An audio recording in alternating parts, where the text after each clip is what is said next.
दोस्तों, कैसे हो आप?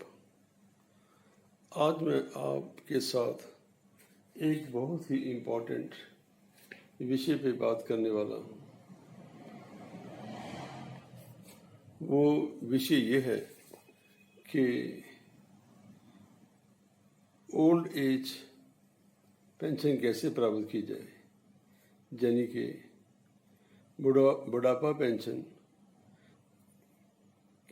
कैसे प्राप्त की जाए। तो इस संबंध में मैं आपको बताऊंगा कि आपको ये पेंशन लेने के लिए क्या करना चाहिए। सबसे पहले जो सबसे ज़रूरी बात ये है कि इसके लिए हमें एक फॉर्म भरना पड़ेगा।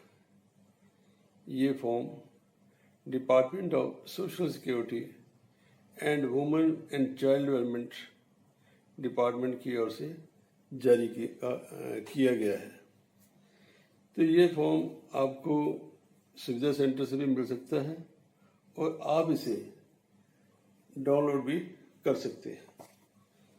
तो it depends upon you whether you are to get this form from the Suvidha Center or to get it from some cyber cafe and get it downloaded.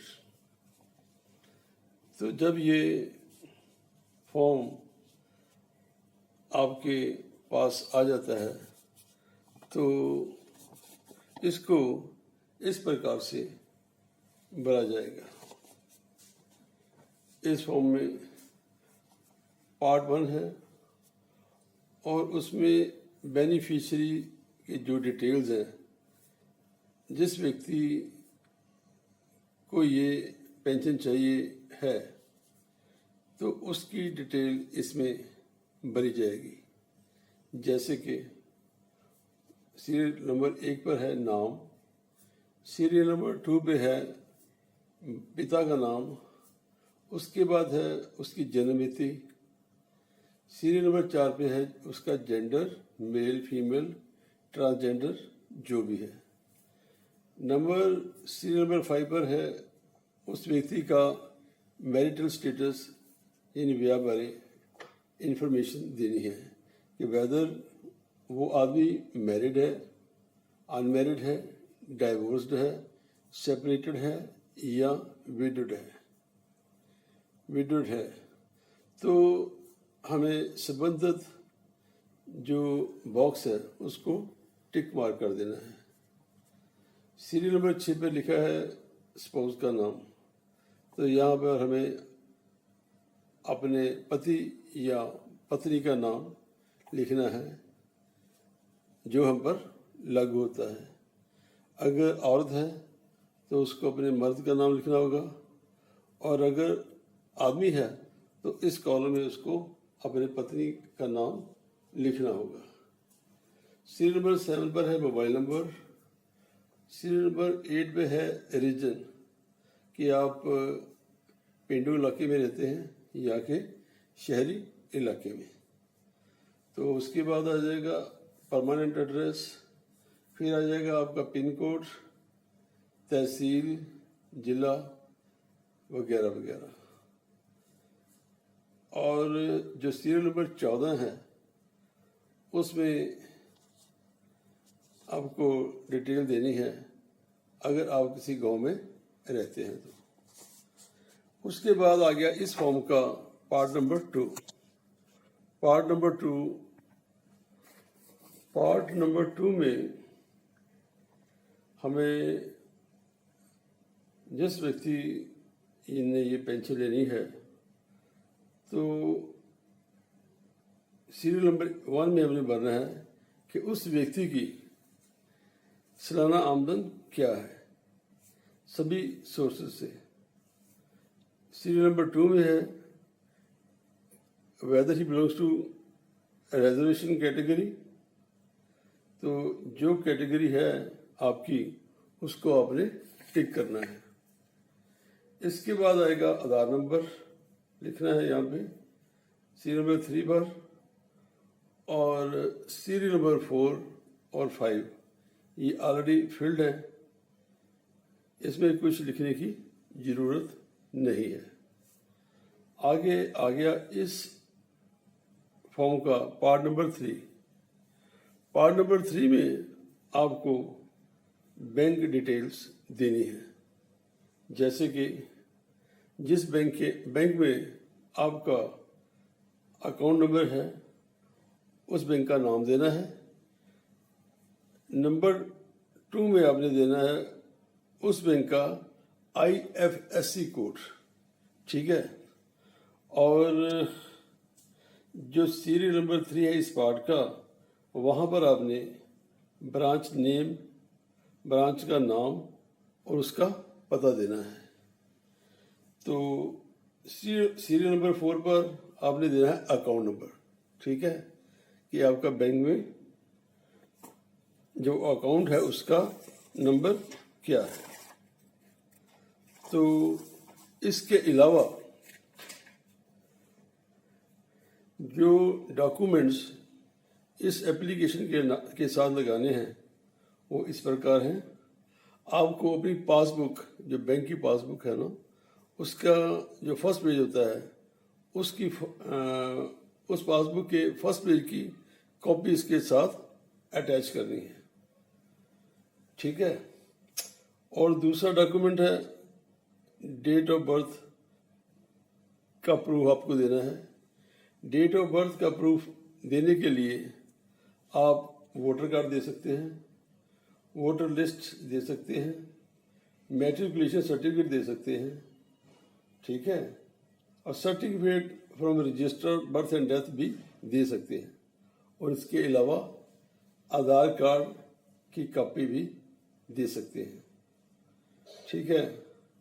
और अगर आप इस उद्देश्य के लिए, इस पर्पज़ के लिए बर्थ सर्टिफिकेट दे रहे हैं तो इसके साथ साथ आपको, अगर आपके पास ड्राइविंग लाइसेंस है तो उसकी कॉपी, पासपोर्ट की कॉपी, वोटर कार्ड की कॉपी या आधार कार्ड की कॉपी भी साथ लगा सकते हैं।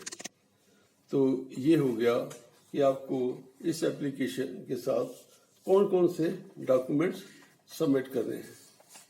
तो भाई इसके अलावा इस फॉर्म में एक डिक्लेरेशन है, वो आपने पढ़ के उसके नीचे सिग्नेचर करने हैं। और ये देखना है कि इस फॉर्म में कोई भी गलत इन्फॉर्मेशन नहीं देनी, ठीक है। डिक्लेरेशन की मतलब ये है कि मैं जो भी इन्फॉर्मेशन दे रहा हूँ वो बिल्कुल सही है। इसके बाद आपको एक और फॉर्म भरना है जिसे हम सेल्फ डिक्लेरेशन कहते हैं। तो इसमें कुछ 13 कॉलम बने हुए हैं, जिनमें ये लिखा हुआ है कि मैं कोई सरकारी या प्राइवेट जॉब नहीं करता, यानी कि जो एप्लीकेंट है वो सरकारी जॉब नहीं कर रहा, उसके पास कोई सेल्फ रोजगार भी नहीं है। और कॉलम नंबर 4 भी लिखा है कि उसके पास 2.5 एकड़ नहरी चाही या 5 एकड़ ਤੋਂ ਵੱਧ बरानी अबलीक सेम प्रभावित जमीन नहीं है। यानी कि इसके अलावा कॉलम नंबर या सीरियल नंबर 5 में लिखा है कि उसकी सालाना इनकम जो है वो 60,000 से ज़्यादा नहीं होनी चाहिए, ठीक है। तो ये हमें इस बात का भी याद रखना है कि एप्लीकेंट की जो सालाना इनकम है वो 60,000 से ज़्यादा नहीं होनी चाहिए। एप्लीकेंट आमदन कर नहीं अदा करता होना चाहिए, वैट एक्ट के अधीन रजिस्टर्ड नहीं होना चाहिए, वो प्रोफेशनल टैक्स दाता नहीं होना चाहिए, वगैरह वगैरह। ये 13 पॉइंट ने ਜਿਹੜੇ कि सारे ਦੇ ਸਾਰੇ ਉਸ ਦੇ फेवर ਵਿੱਚ ਹੋਣਗੇ ਤੇ ਤਾਂ ਹੀ ਜਾ ਕੇ ਉਹ ਇਸ जो ओल्ड एज पेंशन है उसके लिए एलिजिबल होगा।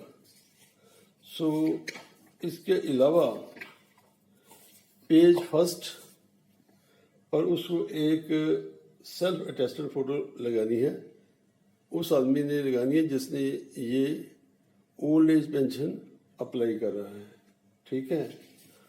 और उसके बाद जो सेल्फ डिक्लेरेशन फॉर्म है उसके ऊपर भी एक सेल्फ अटेस्टेड फोटो लगानी होगी। तो इस तरह ये जो फॉर्म है आपका कंप्लीट हो जाएगा, ठीक है। तो ये फॉर्म में जो ज़रूरी चीज़ें हैं, जो ज़रूरी पॉइंट है वो फिलअप करने के बाद और फ़ोटो वगैरह लगाने के बाद आपको सुविधा सेंटर में जाना है और वहाँ पर जो संबंधित विंडो पर है वहाँ पर ये फॉर्म आप चेक करवाएंगे। चेक करवाने के बाद वो आपको एक टोकन देंगे और आपको बताएंगे कि आपको कौन सी विंडो पे जाके अपनी फ़ोटो खिंचवानी है। तो वहाँ पर आपकी फ़ोटो होगी, ठीक है, वहाँ पर आपकी फ़ोटो होगी और उसके बाद वो ये फॉर्म अपने पास रख लेंगे, ठीक है। आपको एक रसीद दे दी जाएगी जिस पे ये लिखा होगा कि आप 15 दिन के बाद या 20 दिन के बाद आके इस बारे में अगर कोई आपको इंफॉर्मेशन चाहिए तो आप ले सकेंगे। यानी कि रूटीन तो यही है कि आफ्टर एवरी 15 डेज वो आपको जो आपका काम है वो लगभग कर देते हैं, लेकिन कभी कभी थोड़ी देरी भी हो जाती है। तो then you will have to wait, okay. तो इसके संबंध में जो सबसे इम्पोर्टेंट चीज़ है वो ये है कि ओल्ड एज पेंशन के लिए आदमी की मिनिमम एज जो है वो 65 होनी चाहिए। यानी कि 65 ऑनवर्ड जो लोग हैं वो ही अप्लाई कर सकते हैं। इसके अलावा जो मैंने पहले इस वीडियो में बोला है वो सभी टर्म्स एंड कंडीशंस उसको फुलफिल करना बहुत ज़रूरी है, ठीक है। तो अप्लाई करने के लिए कोई फीस नहीं है, फैसिलिटेशन चार्जेस भी कोई नहीं है, ठीक है। हो सकता है कि फॉर्म को परचेज करने के लिए आपको 5 या 10 रुपए की पेमेंट करनी पड़े। तो this is the procedure for applying for old age pension, okay. अब मैं आपको दिखाने जा रहा हूँ वो फॉर्म जो आपने ओल्ड एज पेंशन के लिए भरना है। So this was the form which you were to fill in. So ये वो फॉर्म था जो आप लोगों ने ओल्ड एज पेंशन के लिए भरना था। तो दोस्तों मेरा ख्याल है कि आपको ये इन्फॉर्मेशन अच्छी लगी होगी। अगर ये इन्फॉर्मेशन आपको यूज़फुल लगी है तो कृपया मेरी इस वीडियो को लाइक करें, शेयर करें, कमेंट करें और मेरे चैनल को सब्सक्राइब भी करें। तो सब्सक्राइब करना बहुत ज़रूरी है। So okay, thank you very much for watching this video. Thanks a lot, okay.